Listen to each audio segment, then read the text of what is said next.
बिस्मिल्लाहिर्रहमानिर्रहीम। अस्सलाम वालेकुम वरहमतुल्लाहि वबरकातुहू। उम्मीद है तमाम नाज़रीन खैर आफियत से होंगे। शाह ऑनलाइन कुरान अकेडमी में एक बार फिर से खुशामदीद कहते हैं।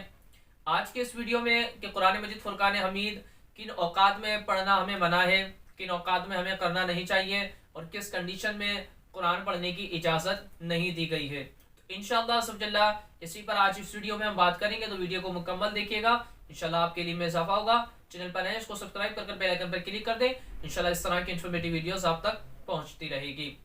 तो कुरान मजीद फुरकान हमीद पढ़ना बरकत का बाइस है, क्योंकि कुरान वो किताब है अल्लाह तबारक व तआला की कि जिसे पढ़ना भी इबादत है, जिसे देखना भी इबादत है, जिसे छूना भी इबादत है। ठीक है, इसका दर्स देना भी इबादत है, तो इसका दर्स लेना भी इबादत है। तो अल्लाह रब्बुल आलमीन का पाक कलाम है, लेकिन कुरान की तिलावत आप इन तीन औकात में ना करें। यानी वो कौन से औकात हैं जिनमें उलमा ने कुरान की तिलावत का मना किया है। अच्छा, यहाँ पर एक बात याद रखिएगा, मना से मुराद ये नहीं है कि अगर कोई करेगा तो नाजायज हो जाए, ये काम होगा या गुनाहगार होगा वो शख्स पढ़ने वाला। नाजायज और गुनाह नहीं है, खिलाफ ऊला है इन तीन औकात में पढ़ना। बास लोग ये समझते हैं कि तीन औकात में पढ़ना ये नाजायज है, हराम है, गुनाह है, गुनाहगार होगा पढ़ने वाला। तो ऐसा कुछ भी नहीं है। ऐसे लोग जो कहते हैं वो शरीयत पर इफ्तिरा बांधते हैं, अपनी तरफ से बातें कहते हैं।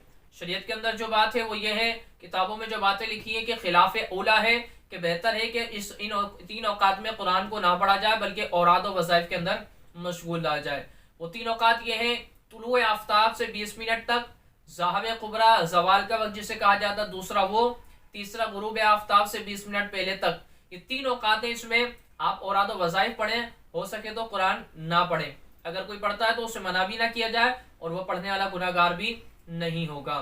अच्छा, इसके अलावा कि अगर किसी शख्स पर गुस्ल फर्ज है तो ना कुरान को छू सकता है ना वो कुरान को पढ़ सकता है।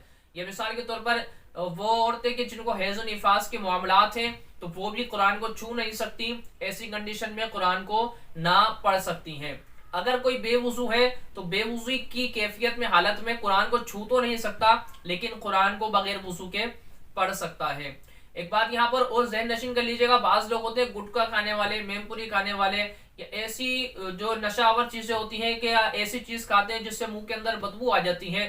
तो ऐसी कंडीशन के अंदर यानी आपके मुंह के अंदर ये चीजें हैं और आपका वजू भी है, तो लेकिन फिर भी आपने पहले अच्छे तरीके से अपने मुंह को साफ कर लेना है, अच्छे तरीके से आपने कुल्लियां करनी है कि इसका जायका, इसकी बदबू दूर हो जाए, फिर उसके बाद कुरान की तिलावत की जाए।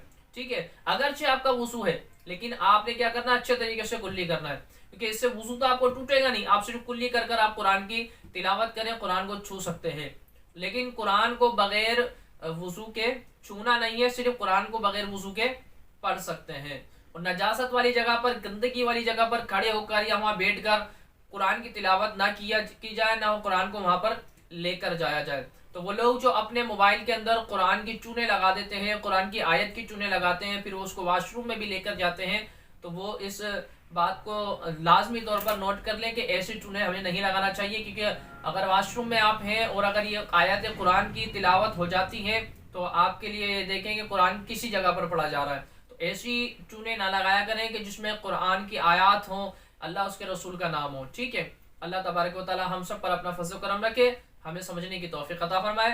अस्सलामु अलैकुम वरहमतुल्लाहि वबरकातुहू।